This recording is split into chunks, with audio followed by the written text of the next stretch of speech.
Hello, everyone, and welcome to the Sung's Garage podcast. Today we have two parts for you, both with Justin Lin. He's the director of Fast and Furious Tokyo Drift, Fast 5, Fast 6, and now Fast 9. In part 1, we discuss his early years, his struggles, and his first film with Sung Kang called Better Luck Tomorrow, and how it ties into Tokyo Drift. In part 2, we talk about Fast 9, Sung's involvement as Han, and what's coming beyond what's currently known as the Fast franchise.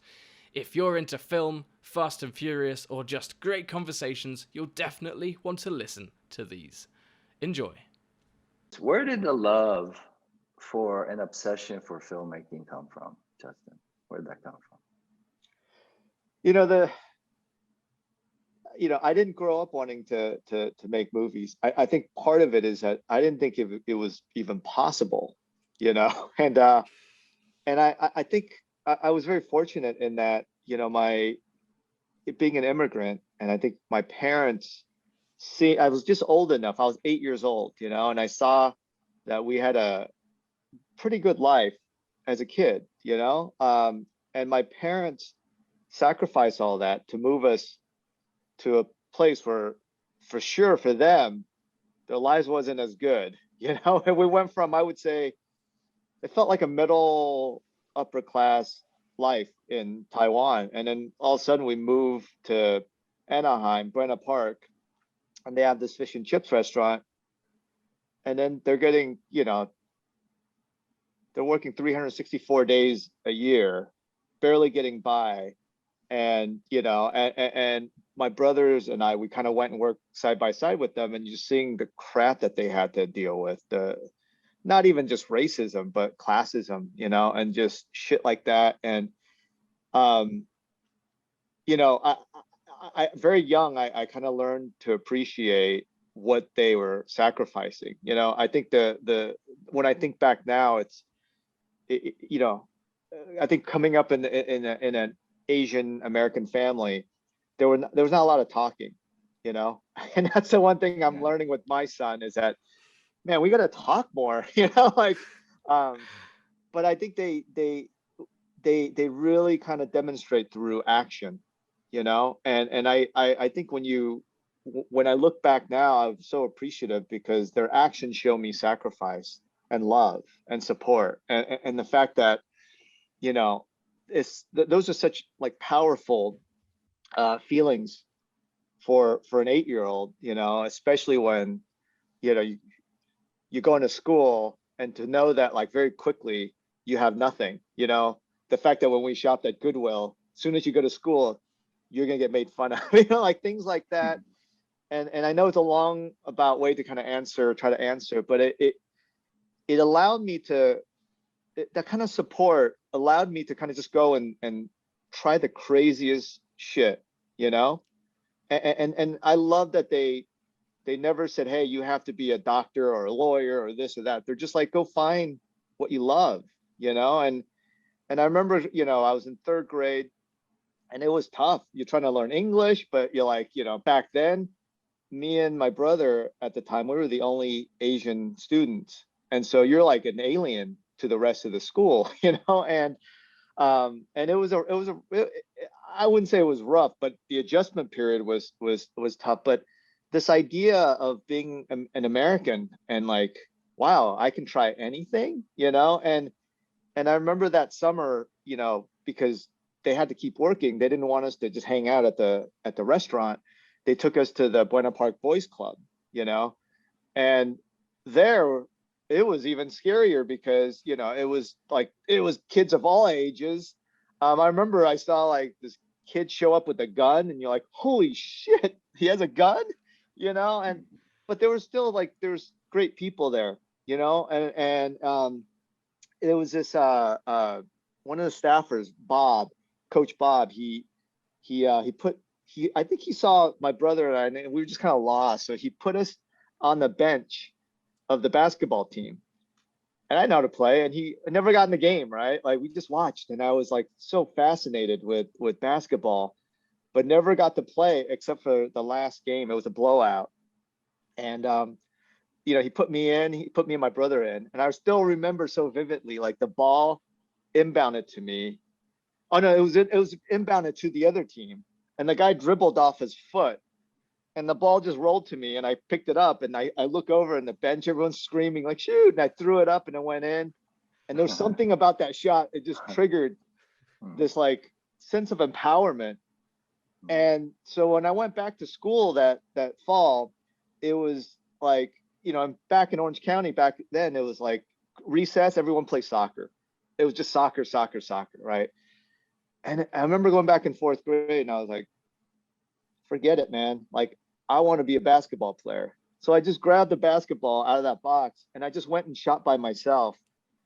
And it was so empowering, and it changed like the way I saw life and the possibilities. And I just shot around by myself, and I didn't care if nobody liked me or anything. I didn't have to follow people. And it allowed me to kind of build this up. So the next summer when I went back, I didn't know how good, and I got to play, and I was better. And I'm like, holy crap, like this is amazing. I could put in the work and I get better. And that sense of empowerment, I still like talking about it, it really formed, I found myself, and of course, I think throughout my childhood, it became this thing of like, I can do anything. We might be poor, but like I can do anything, And so I got to be pretty good at basketball, but it was also school. I actually really love school because it was like, it's free. I didn't have to, I can take any subject. I could play jazz band, I could learn the drums, anything I want to do, I can. And so it really started off, I would say I was inspired by my parents, but also the journey as an immigrant kid, just like learning that this is amazing. This is what's the best thing about being an American, is that we can do whatever the fuck we want, right? And the fact that you can see results, and I think sports and also basketball, it taught me, and I'm influenced by, obviously also growing up 1980s with Magic Johnson and the Lakers. And it's funny now, I realize as a little kid, my way through the Lakers was through Chick Hearn, the announcer, right? And so he painted this narrative that was like mythology building, right? About Magic Johnson. It was never like anything negative, because Chick Hearn is there, and I grew up in this fairy tale, the Lakers, Magic, Kareem, Worthy, and everybody. And it really, like, I bought in and I loved it. And I love playing basketball, not to always score, but to like win, to like help my teammates. And it was something that it was just so great to be able to connect with people, and the fact that, like, I think even as an Asian immigrant, like people can make fun of you and they can bully you and everything. But man, one of the greatest thing about growing up is when you're really good at sports, they don't bully you anymore, and they look at you differently. It is crazy, and I think that stuck with me, right? And it went all the way through high school, and even then we didn't really watch movies because it was just it was, I had no money, so I'd go and shoot hoops. You just play and you do your homework. I remember Orange County was like super hot, so then I would like ride my bike to the library because it AC, so I would just read. So it like ended up being this like really great combination of things. But it was around high school that I started really kind of liking film as just a viewer, right? Like going to the cheap Cypress Twin cinema. It was like for $1.50, you get to watch 2 movies, and you're always trying to sneak into the rated R movies, like, but it was like, it was, I think it was Rocky 3 when I was like in 5th grade that like, that was the film that like really for what, a 10-year-old, it really affected me. And I realized, it kind of turbocharged this idea of the underdog, of like, okay, I can do anything if I put my mind to it, and I think throughout my teenage years, I just kind of like movie, but I still didn't really think about the fact that I could make movies. And it was Tucker by Coppola and then Do the Right Thing that it really made me conscious that somebody was behind the camera telling these stories, Mm. and and I don't know why. I just thought I want to try that. And I think it was, I go all the way back to my parents in that they never impose anything on me except like, you just got to work twice as hard because you're an immigrant, and you better, hopefully you find something you love. And that's all they said to me. And I'm sure there was like there was the understanding that like, you definitely have to like get good grades and you can do whatever the fuck you want. Best deal in the world, right? So anyway, it got me to, and then I tried, and somehow I don't know how I got into UCLA Film School, and I didn't realize how hard it was. I mean, I knew the numbers, but I was banking all on UCLA, because back in the 90s, it was only like UCLA, USC, and NYU. There wasn't like this industry of film schools. And somehow I got in, and I felt like I was overwhelmed, but I love kind of going to university. And back then it was like Laserdisc. You could go watch Altman movies and Kubrick movies and everything.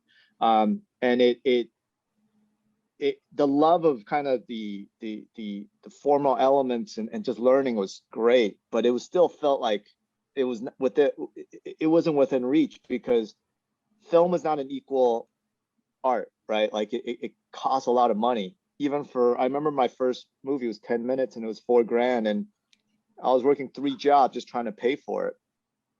But that, trying to earn $4,000 while you're going to college to pay for a film, it, like, again, that's the other like pivotal moment in my life. It really kind of like, somehow everything kind of just came together, and I realized this is it. This is like playing basketball, because you have to have like, hopefully, a point of view, and you're passionate about something so much that you are able to communicate to other people, and we can all connect. And it was the collision of my love for just the playing sports, and I think the challenge of trying to do something, trying to tell a story. And I think it was a combination of all that it really, after that first film, I felt like, okay, this is what I want to do in my life. And it was very organic. It was never like pre-planned, because there was nobody ahead of me where I'm like, oh, I want to like be like him. It was like this weird thing of like, I want to be Magic Johnson, and I want to be this and that. And somehow my journey allowed me to try that. And I also kind of felt very fortunate. I was at UCLA when there was a lot of Eastern European directors. And for some reason, I think the way they communicate and their passion, it didn't feel like academia. It felt like it was filmmakers who were trying to communicate and share with you. And I look back now and I feel so lucky. And it just, it was a great school in trying to help you find your voice, but it was not a great school for helping you understand the business of filmmaking. Because like, now that I talk to people from USC, it's like, oh man, they network and they help each other out. UCLA was just like a bunch of people, trying to make their own movies. But it was right for me at the time. And it led me to a point where I think I'm a pretty pragmatic person, and I realized, you know what, I probably get one shot at this, right? Like, because nobody was going to give me a chance. So I think if I feel like when I'm ready, I can maybe just take out some credit cards, because back then you're like, oh, credit card movies. And it sounds so cool, except until you start seeing the bill. When you start seeing the 19.8% interest, it's fucking crazy. I didn't even realize, wait, they accrue daily? Like, you're paying money, interest on interest. But it was that led to Better Luck Tomorrow. I was still in grad school, and it felt right, and it felt like, it was the way it was going to come together. It was going to take everything that I've learned up to that point in my life, right, from sports, and trying to really find something that I was passionate about, and hopefully trying to tell a story that I was passionate about, but also work with people of like mind. I think Ernesto and Fabian, we wrote that script together, and it meant a lot. But I'll be honest, and Sung, you're obviously a huge part of that. I never thought that film would. I didn't even think we were gonna get into Sundance, because I think when you look at the past programs, there I don't think there was any other Asian American films, and most of the films in competition always had like a star in it. And so I'm not like I'm a dreamer, but I'm a pragmatic dreamer, I would say. And so I don't know. It led to that journey, which I still look back now. That set the tone for the rest of my life, rest of my career. And sorry, I've been talking for so long, but that's the journey, to realize, what, I can maybe make a living doing this. But it all started with, I would say, my parents. It's interesting, Justin, because the way you treat underdog, like, cast members, if you will. I always felt like underdog. I always felt like the dude that's shooting hoops by himself in the park. Um, trying to find his voice. The way those, or my kind of personality, you know, feels a little lost on set, and the kind of troops and casts that you assemble are very similar, because you see the talent behind, like, the insecurity.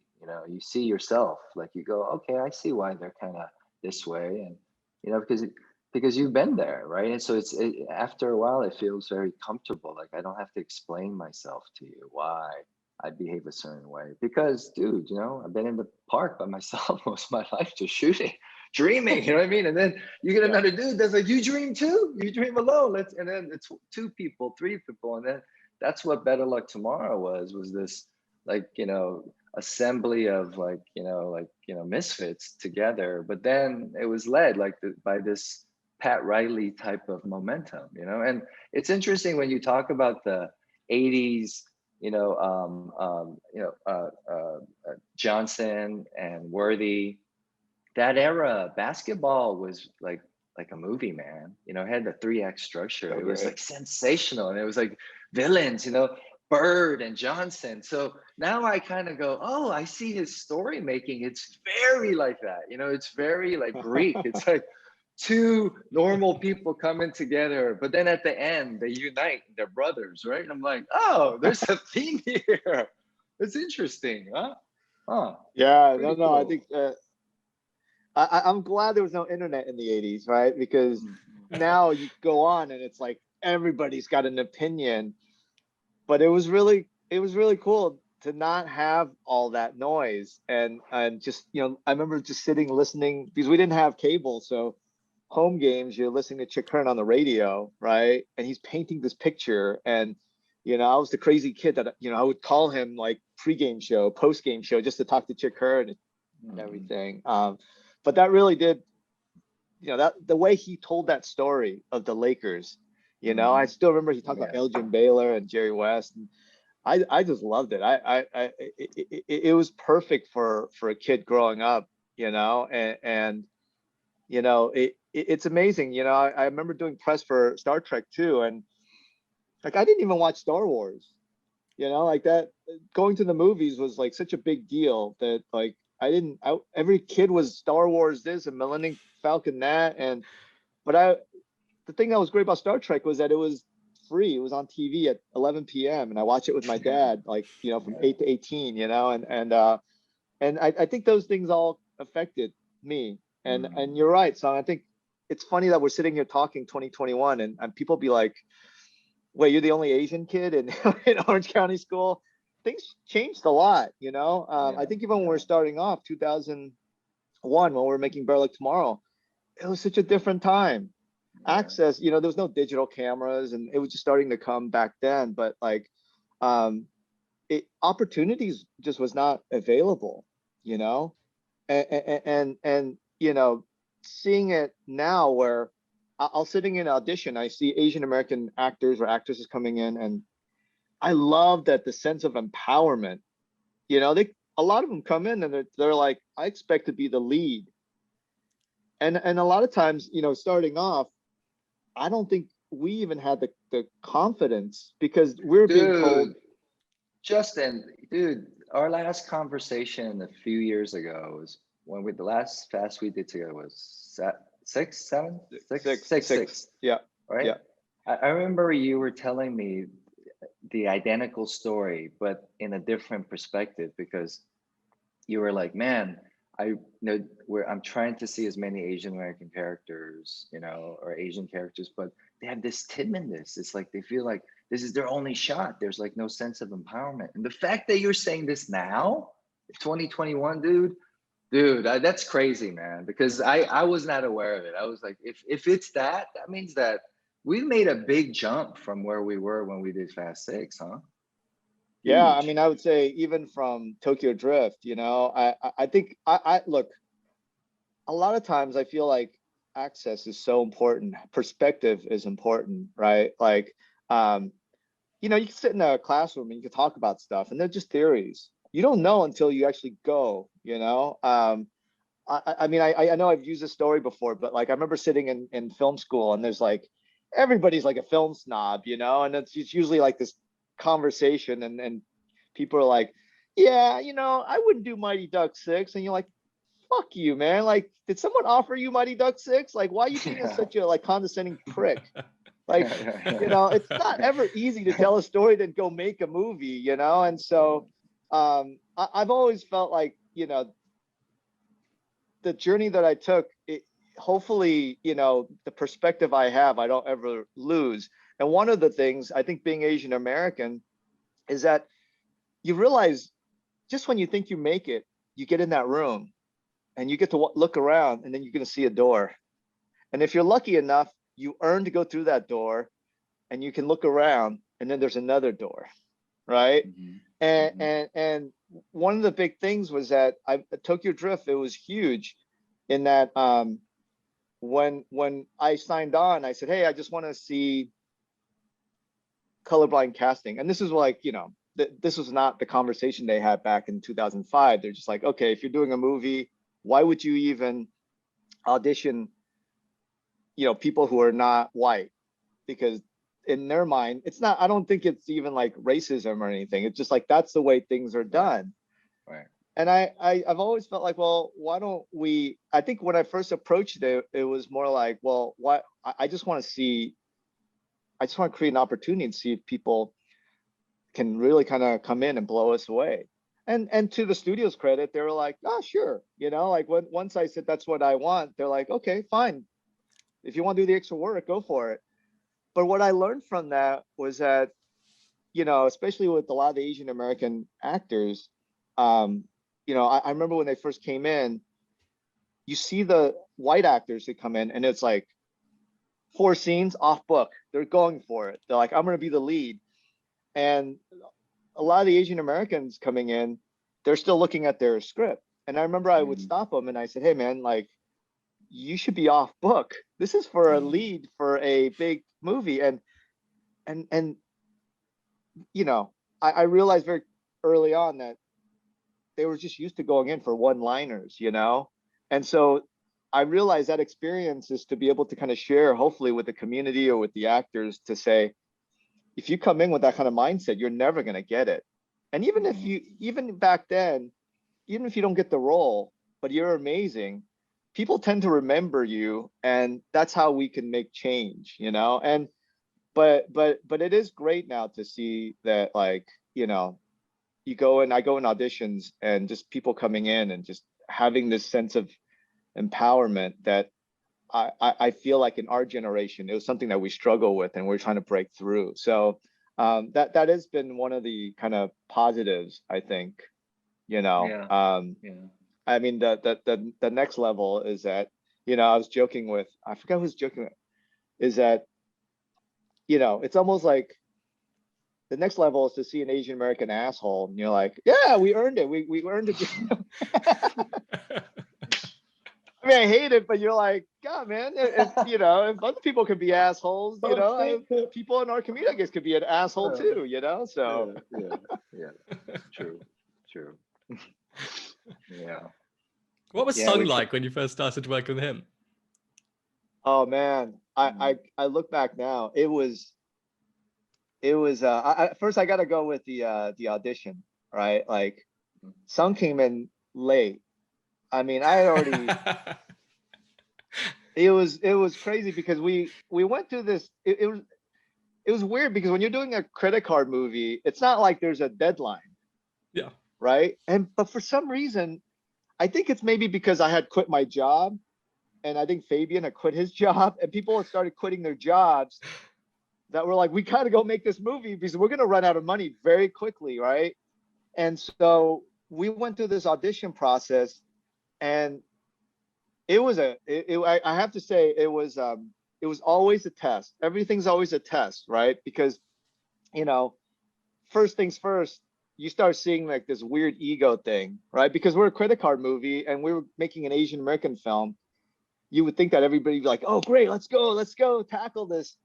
But very quickly, man, there's like all the egos, you know. I won't name names, but there'll be like Asian American actors going, no, offer only.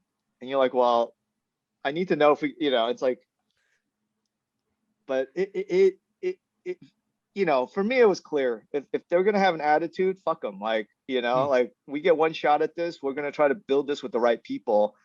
And it felt like now looking back, like it was meant to be. I remember Perry came in and he came in quite a few times, and he was great. But I wanted to make sure. But the fact that he kept coming in, I gotta give him credit. And he just kept playing. Um, John Cho, who I knew from Shopping for Fangs, he signed on quickly, which was awesome. And so we started getting their cast together. And then Han could not find Han, could not find Han. And but again, it's not like it's a credit card movie. So like I think even in the when we put out the notice, it was technically a student film, you Yeah. know. And so we're looking at actors who are just starting off. And you know, I had there was this one actor, he very green, like I don't think he's ever acted before. Um, and I remember I was sitting with Fabian and Ernie, and I was like, man, I just have not found our Han, and I found our Han, and it was towards the end. I remember because I think we actually finished casting, and then we got word that you were interested in. I remember it was at UCLA. It was at UCLA. They had these sound stages, and Yeah. uh, and like we literally rushed back to make it look like we were still auditioning.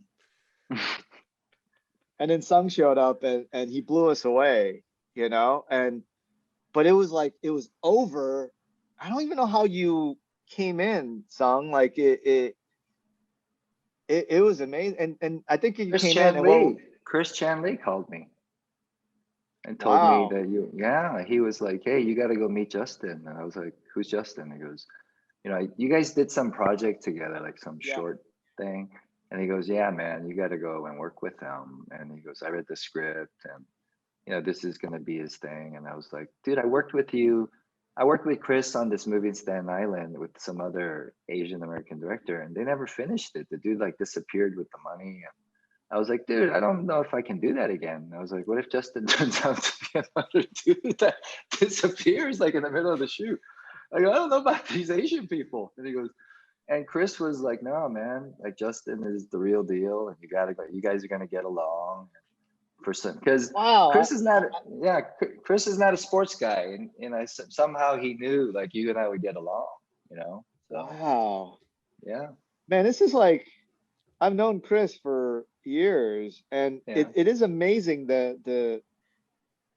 just the connections, like I remember Roger had like taken a leave and he went to Australia and he had just come back. And so like the fact that we all met in ways and when we could have easily passed each other, yeah, it looking back now, it's so fragile, man. Like what we do, like just by chance sometimes, just the timing.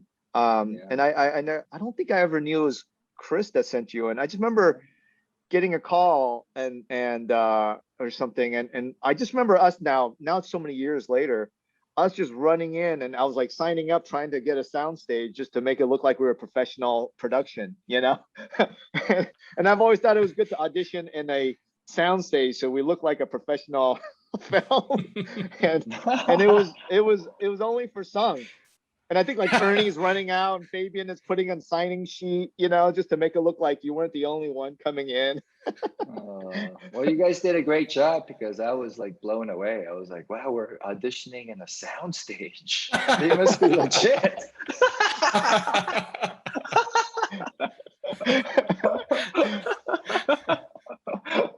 The last audition was like at the director's desk in front of his computer because he didn't have any ink for the paper. So he went to like read off the computer. That's where I was coming from, Justin. So the fact that we had even like a piece of paper where I could read, you know, there was a script, dude. There was like a script. It was at UCLA. Come on. Yeah, Oh it was man. great.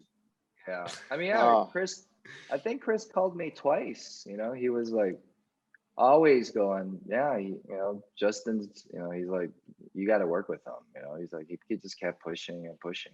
Wow. I'm like now so grateful. I mean, I came up with Chris, but Yeah. we were always friendly, you know, but to know, I mean, I'm forever grateful, you know, like I think sometimes it is crazy. Me Sometimes, too. Me too. you know, you go back and a community is not like a given, you know, and I think that was one of the things I learned early on, but also through Better Luck Tomorrow is that there's so much pressure when it's like, you know, when like Asian American community, like you're Asian American, so you have to be part of the community. And it's like, that's not, it never worked for me or even I think us, right? Because, you know, the politics of it gets a little tricky, but it's through shared experience, you know, and you know, I went through, it was 97, you know, he had this film Yellow and I did Shopping for Fangs with Quentin. And, you know, we all kind of traveled together and we got to know each other a little bit. And it was the first time I felt like, okay, cool. Like I now kind of understand what a community is in that, like, you know, we all had our quirks, but we all were on the shared journey, you know? And so to know that resulted in us working together, it gives me so much more hope, you know? And it's just a lot of times I think people just talk about it. Talk is so cheap, you know, it's you don't know until you go in the, you know, work, you're in the trenches with people working together, you know, and like, and somehow, I mean, Better Luck Tomorrow was like what, 30, I think it was like a 30 something, 36-day shoot, you know, and to get through that was crazy, you know. I remember it never rains in LA, right? That first 3 days, it was raining like crazy. You know, I haven't seen Better Luck Tomorrow for a long time until they had the Sundance cut, Egyptian, and the Han intro scene, right, where you're leaning against the against the red Mustang. Holy crap, that was like one of our first days of shoot. But if you watch that shot, it is amazing because the sun actually was coming in, but behind Han was the dark clouds. It was raining right before, and we were fighting the weather.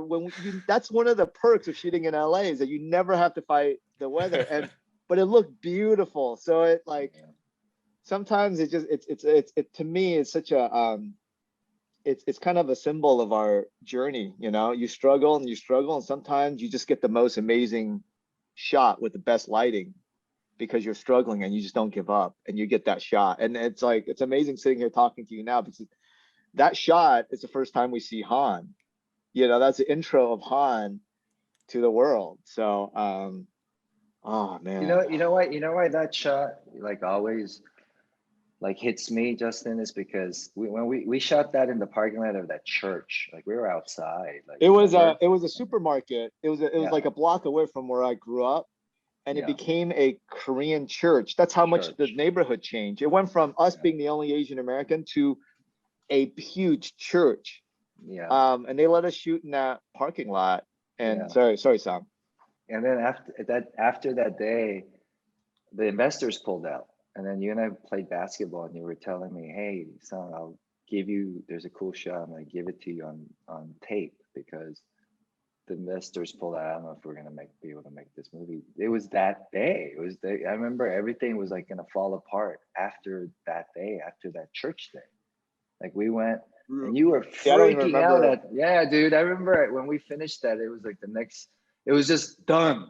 And then you and I went to play basketball in West Hollywood. And then you looked over at me and you were like, hey man, you know, I'm gonna give you guys, you know, whatever I shot because I know you guys need reels and you know you guys are starting out, but I don't know if we're gonna be done in case we can't ever finish this movie. Right now, the investors, you know, want to change the roles to all Caucasian roles. Remember that? It was like this kind of thing. I remember, dude. It was like this whole. It was like crazy, dude. It was so dramatic to me. And I looked Well, over at you and I I'll tell go, you, oh, one go of the ahead, things go ahead. about that to survive in filmmaking is that like I have this crazy ability that I remember only the good things and I forget all the fucking crazy shit that we go. I remember it in a romanticized way because Yeah, are you sure that's the time frame? Because you know, I remember I had 10 credit cards and I had saved up like with all my scholarships and everything at film school. I had a small amount of cash yeah, because you can't make a film just with credit cards, you know? yeah, yeah, Um, I don't remember it that way because that was one of our first days of shoot, but we did like, you know, we had to cobble up some money outside because even the credit card wasn't enough. So I had to like, I took this class and I learned how to like create an LLC and a PPM. And like, I don't know any of that stuff, but I'm trying to create a legitimate, like, you know, company to produce the movie and stuff. And we definitely did run into a lot of issues throughout, like where when the cash flow got really low, mm, I'm sitting there going, holy crap. You know, I remember there's another rainy day at UCLA when we were shooting and Perry they were going to fly Perry out to audition for a Woody Allen movie. And we all knew that if he got that role, the movie was going to die because yeah. our I lead was, remember we were that. going to lose our lead, you Yeah, know?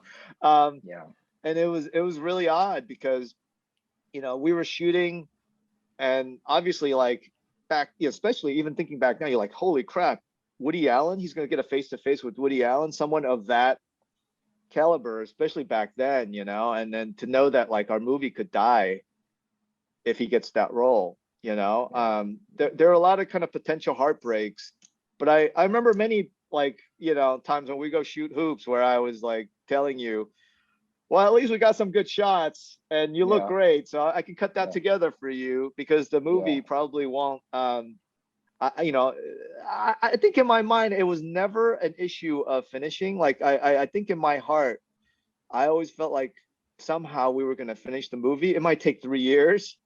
Um, but we were going to finish it somehow. I don't know. It was like this kind of thing. Maybe it's from sports. Like you have to have irrational confidence, you know?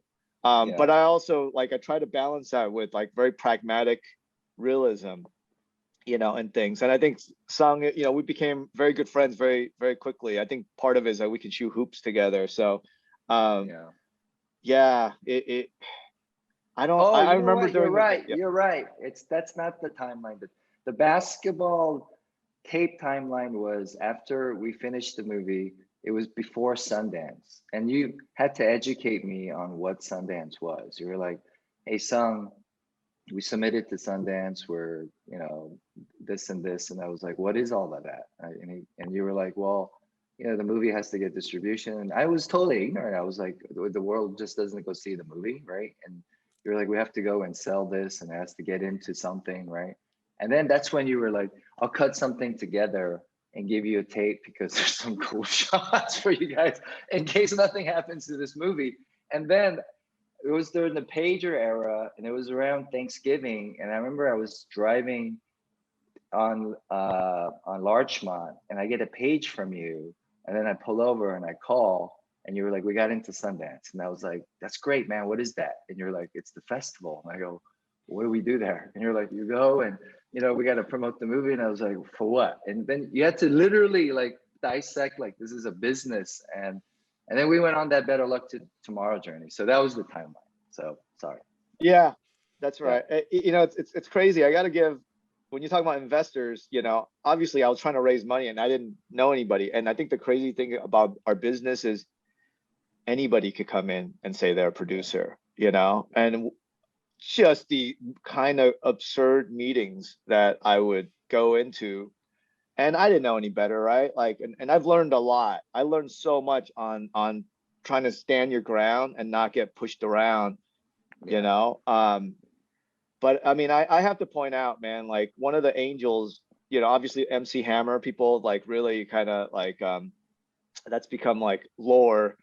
But I would say, Jeff and Joan, Gal, like they were another like angel, like, the reason why I remember this is because you were saying the cutting together something, because we had canned the movie. And so I remember I was cutting the movie on 36 gigs drive. That was it. It was an old Avid. It was like this tank that would take almost half an hour to boot up, because you had to do the individual drives. And so I would get up in the morning, I would boot up the drives, turn on the Mac. That was going to take about half an hour to boot up. Then I would go make my oatmeal because I was broke, and then I would eat and I'll finish my breakfast, and then I would start editing the movie, and I was so proud that we had finished the movie, but then the editing was going to cost money that I didn't have, and so I had, for some reason, I just had this crazy idea to like cut a trailer, and we couldn't even go on film. It was like cut on Avid, and Walt Louis, who's another amazing human being, he is this guy that I think on our journey is always there to kind of support, but never to like, he never asked, he's just there to help. Yeah. And man, I just remember cutting together this trailer that made no sense because the movie was not even finished. And we played it at the DGA in front of the VC Film Festival. I don't even know why I did that. And that's when Joan saw the trailer and she said, "Congratulations on the film." And oh, this is a whole story. There's a whole story here because Joan Huang, who I had met at Berkeley, which was a student at Berkeley, and it was with Chris Chan Lee and all these guys. We had done these short films, and we went to talk to the class, and she was just like the student at Berkeley. And I remember she came in and she was like, really wanted to interview us. And some of us were like, to me, I was just like, wait, you want to interview me? This is 1997 or something like that. But some of the other filmmakers were like, I felt like they were kind of big timing her a little bit. And I just thought that was really funny because like we were nobodies, like why would you big time anybody? And I interviewed with her. I didn't know what I was doing, and that was it. And that was like 97. And then in 2001, I did this crazy trailer that just played just to give the world a sense that we had made a movie, even though the movie wasn't even done. And she saw it and she's like, "Congratulations on your movie." And I said, "Oh, thanks. But like, I hope to finish." She's like, "It's not finished?" I said, "No, I need to like figure out how to pay for it, And then that's how Joan and Jeff came in and really helped us with the finishing fund to finish the movie. And so like, credit cards can only take you so far, but I think along the way we just met some amazing people. I mean that journey of them coming in to help us finish the movie because of an interview at Berkeley 4 years prior. It's looking back now, like that's insane, but it is one of those things where I think if you, hopefully, any kind of gesture in life, it ultimately pays off, positive or negative, but in that case, we're very fortunate. Yeah. Remember, and also Reiko Chan, from the Amazing Japanese couple, right? That was through you. Yeah. Another. And that was yeah. Right. Yeah. I mean, guys, that story is. Justin always was, sharing like, the struggles of like, getting the money to finish this movie, and these investors had pulled out, and I was like stressed out or something. And I went to work. I was working as a waiter and a bartender at this restaurant in Beverly Hills, and Reiko and her husband would come in with their clients from Japan because they did commercials. They were the production company that did commercials, physical production for like Lexus or Toyota if they wanted to shoot in LA, right? So, and we became friends, and she's like a supporter of artists, and she saw my like frowny face and she goes, "What's up?" And I told her, I was like, I don't, there's this movie.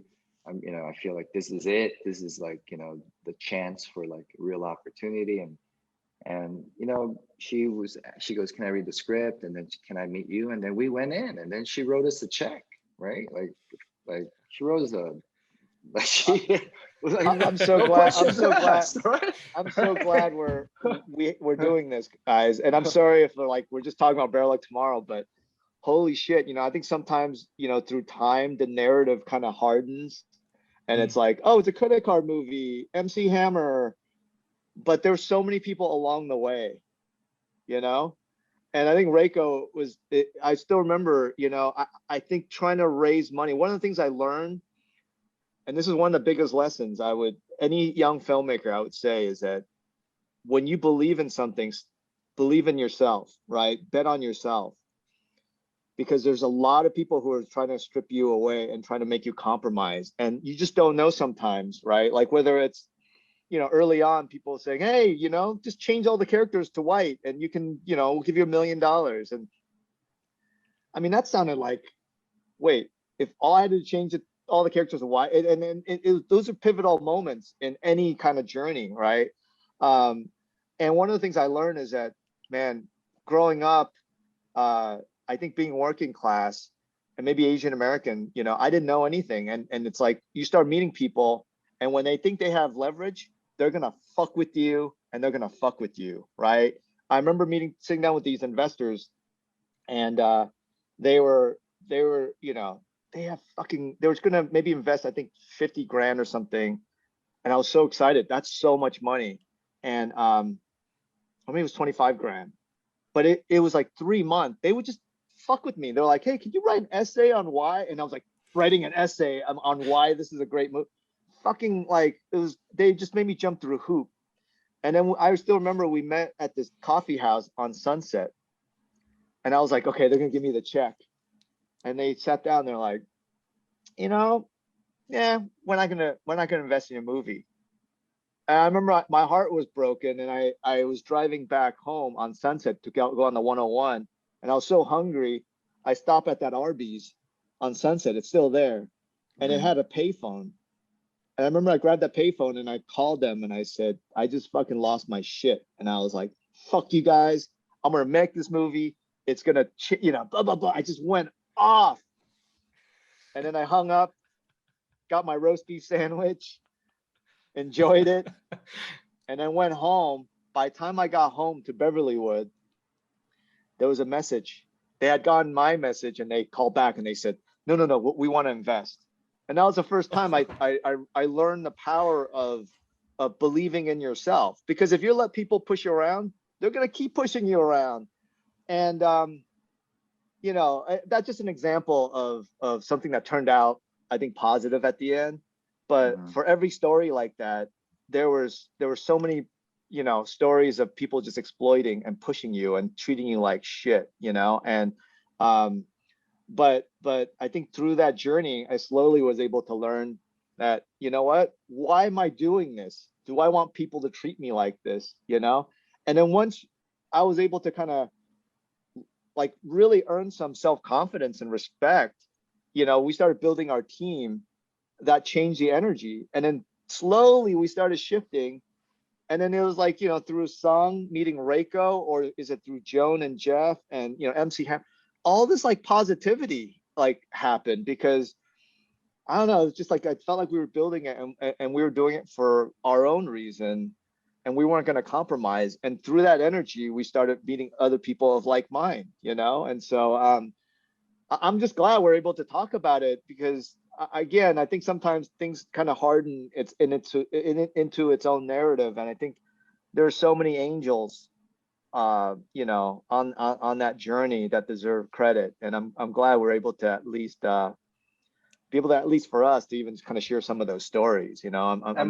There's, yeah.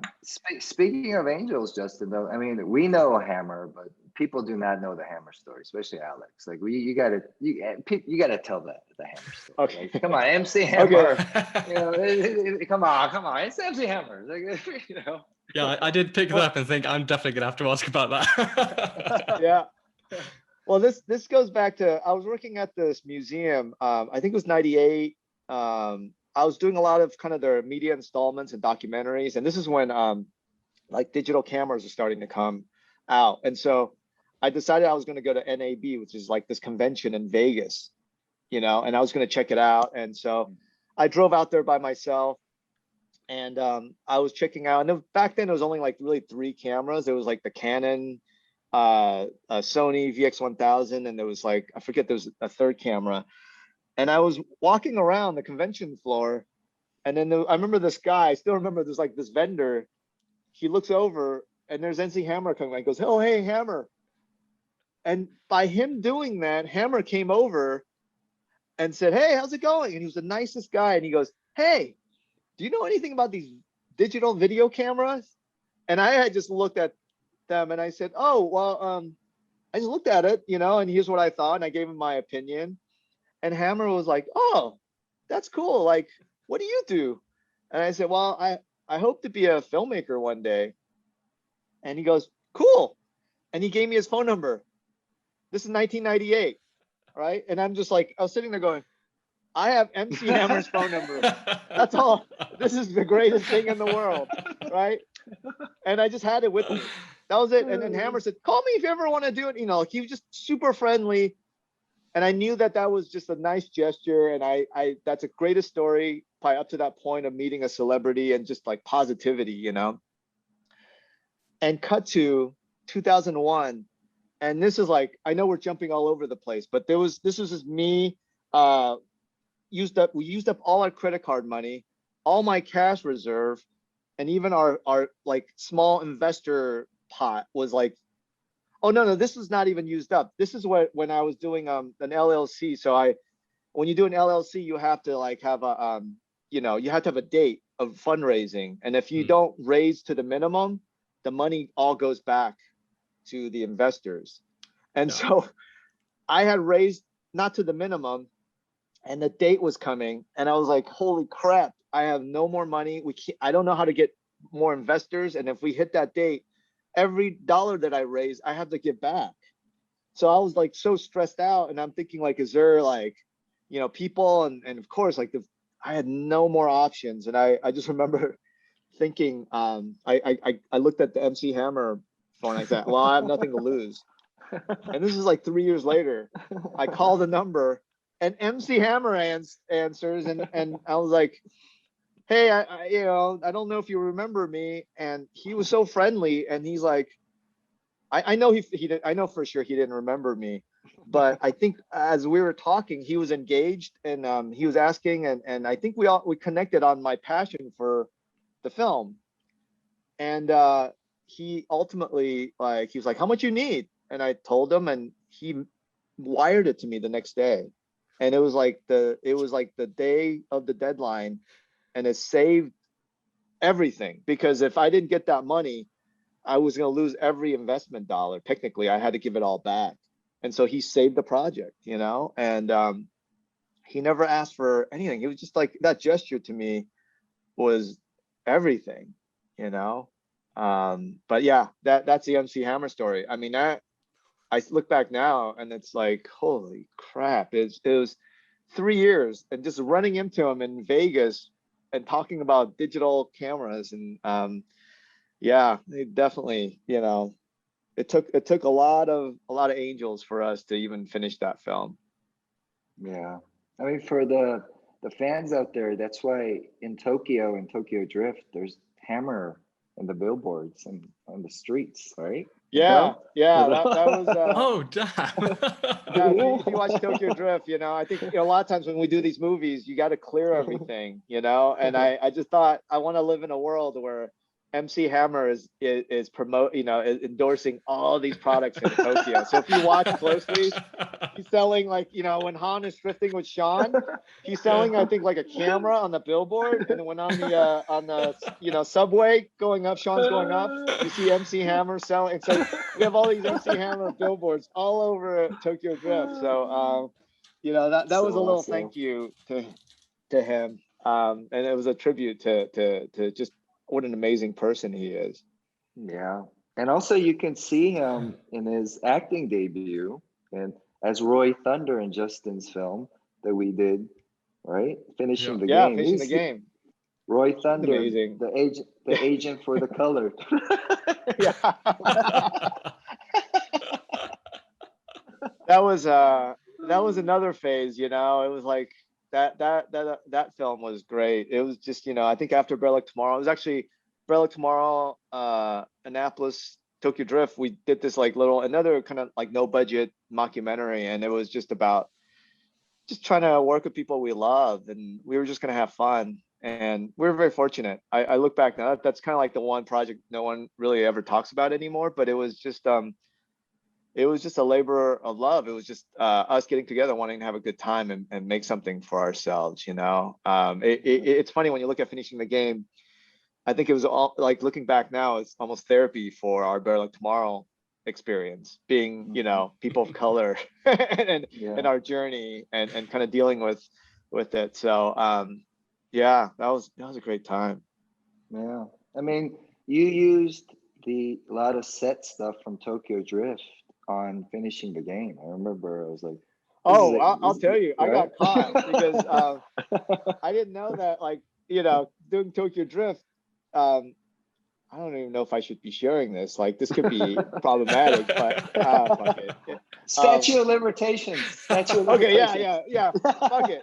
No, we were so ahead of schedule on Tokyo Drift because, I'm used to shooting indie, which is like we just go, go, go. And I've always thought like you get ahead of schedule, you save money.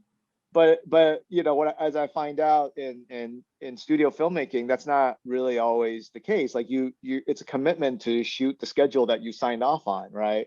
But we were so ahead of schedule. I I actually had oh man, Ida, our production designer, she designed the set, and I was gonna go shoot finishing the game because I was like, we were so ahead of schedule, and I got caught. But I they're like, why is this other set here? And I was like, oh yeah, Research. They're like, yeah, research. But it was awesome. Like there were a lot of things. Like the Universal was so kind, like the duck from from our intro in Tokyo Drift, our credit sequence, that we made this purple duck, this angry duck, that was used in finishing. So a lot of our sets and props were used. So it was it was very nice of them to just let us go in and have fun with a lot of stuff we have. Yeah. And I mean that finishing the game is a yearbook of the community that helped us from Better Luck Tomorrow to finishing the game. I mean, even where we shoot most of the stuff, it's at the VC, the visual communications building where Linda Angel that was with us during Better Luck Tomorrow, it's like Linda Mabalat, yeah, she it was amazing. I mean, God, I look back now, it's like, just the intersection of like nonprofit. I was working at a museum, indie film. It was like there was so many things happening, and it really helped. Like having like just the rebels, I think, in a lot of these scenes. They were so instrumental in kind of helping me personally, And it is funny talking about finishing the game now. I think, God, I haven't even thought about it in over how many years, 15 years or something. But I think the goal is to always like keep our family together. And we're always gonna go make an indie movie whenever we can, and God, just talking to you now, I'm like, God, we should do that soon, the next gap, we should just go and make something. I mean, it is crazy thinking back now that if we were going to make Bear Luck Tomorrow today, we can make it probably for a fifth of the price. You know, the budget of that film was $250,000, but I would say like 150,000 went to film stock and development, you know? And nowadays, you know, we can shoot digital. You know, I think a film like Burlick Tomorrow could be made for 50, 60 grand now, you know? So we should do that. Let's next opening we have, let's go do a little indie movie. Just get gang back together. I know. I mean, finishing the game, you guys got to see it, because I mean, people don't talk about it, but it's one of those films that I think in our legacy, when we're older and when we've passed away, they'll see the layers, you know, like they'll realize that we're actually funny, you know, because with the fast stuff, you know, like it's very hyper masculine, and they realize after finishing the game, and maybe that's what it is. I don't think they want us to be goofy, you know what I mean? Like, but that is you know, that's just a fun movie. So I think to me, that's the movie that represents what the vibe of who we are, you know, Offset is on screen, you know? So, I mean, Han is great, but, you know, I don't live like that in real life, you know, just on Saturdays, right? But, you know, You don't? but yeah. That is it for part 1. Part 2 is next with exclusive details on the upcoming Fast and Furious 9. See you there.